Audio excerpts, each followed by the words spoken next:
Dick Cavett is with us tonight. Dick is a friend. We're both from Nebraska, and Dick was once a writer on The Tonight Show, believe it or not. I don't know whether that's a memorable time in his life. Matter of fact, we've been on so long, everybody was once a writer on the show. The couple that was just out here, I forgot to mention, used to be writers on The Tonight Show. He's been on television, I think, since about 1968, and currently has a show, as you know, on PBS. There's a new book called Eye on Cavett, which is a rather candid account of things that have happened, some serious, some amusing. Would you welcome, please, Mr. Dick Cavett?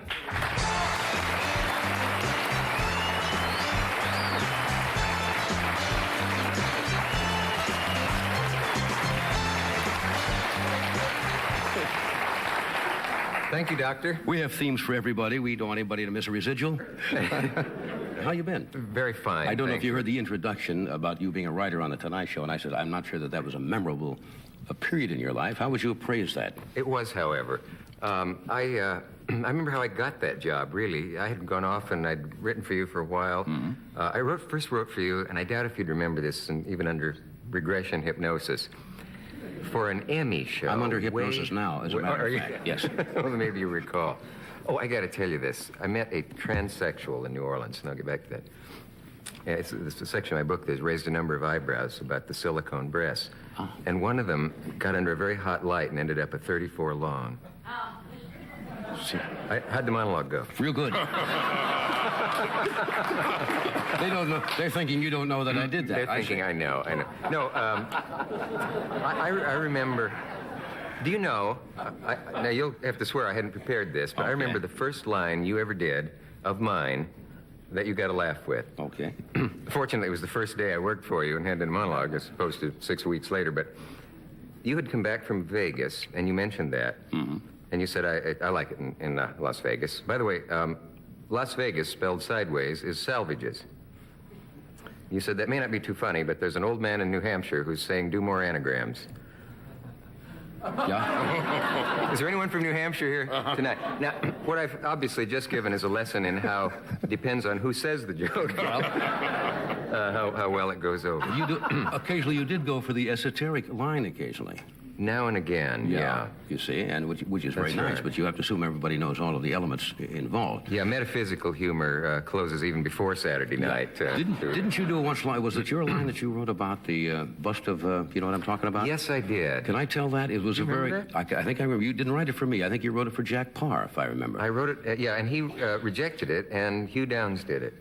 That's right. There is a famous painting I think the Metropolitan bought, and it's called Aristotle Contemplating the Bust of Homer.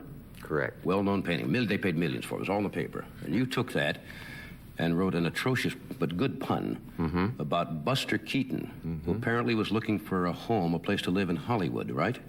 Yeah, that's right. Formerly owned by Mr. Onassis. Yes, and Aristotle Onassis was looking at the house, and it was Aristotle contemplating the home of Buster.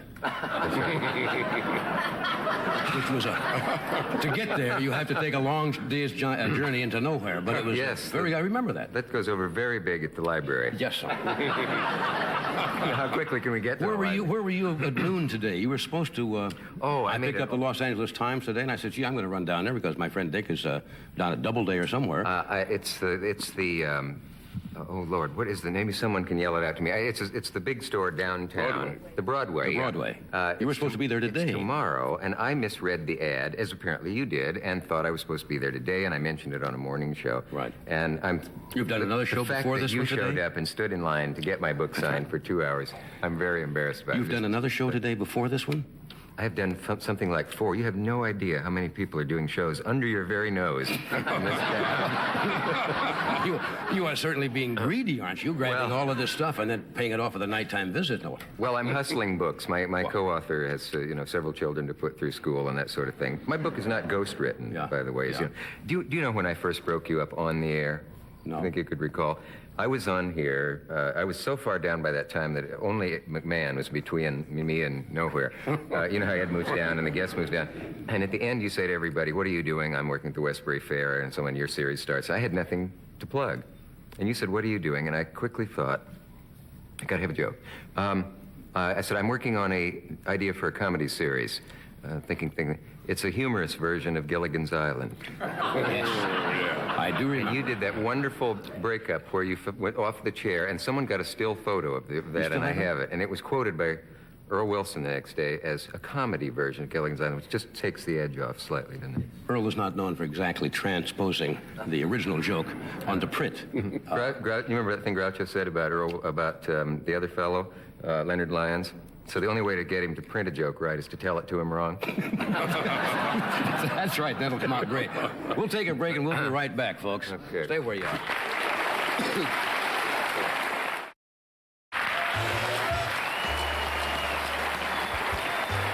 We're back talking with Dick Cavett about his book, Eye on Cavett.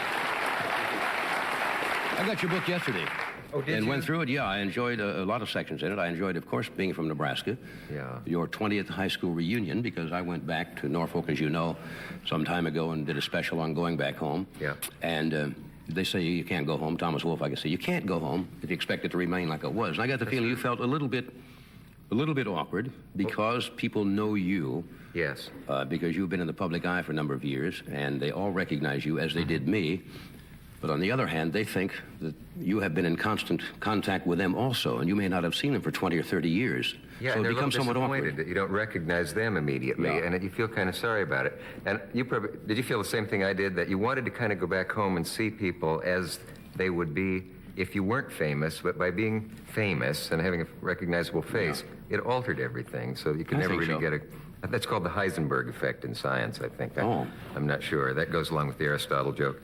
But it is true. But I think it's the electron telescope. You can't ever see a thing without altering it by looking at it. But I found that I had all the cliche reactions of a reunion. You probably noticed that ladies who were desperation dates when you were a kid had become quite attractive now, and sometimes vice versa. Also, the ones you thought were, you know, Miss Pom Pom with a baton, all of a sudden is... Yeah.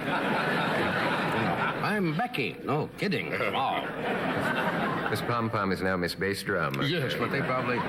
Well, there was that, and there was the fellow I mistook for his father. I thought, well, nice to bring your father to reunion, a guy who looked very different. Did you feel that you were younger than most of the people, or that they were older than you were? Yeah. Or hoped that... They thought I hadn't aged. And I also, it seemed like my class had an age range of from 30 to 60, even though we were all, by definition, the same age. Yeah.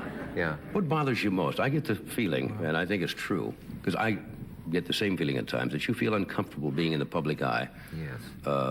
Embarrassed by sometimes the attention that we get, the very fact we are in front of the public. Sometimes we feel that, you know, hey, I'm the same person I was there. I haven't really changed basically, but it becomes a situation you have to deal with. Yeah, and yet there's something that looms over you while they're talking to you that's bigger than you in some way. I find fame... You and I talked about this once in your office. About you were going to go to something, and then you said, I don't really know if I can go, though, with this face. I rented another face that night. Well, Yeah, it went anyway. But I thought, I thought, oh, it must be awful. But yet I thought, I envied you, so I thought, God, wouldn't it be great to have everybody recognize you everywhere you go?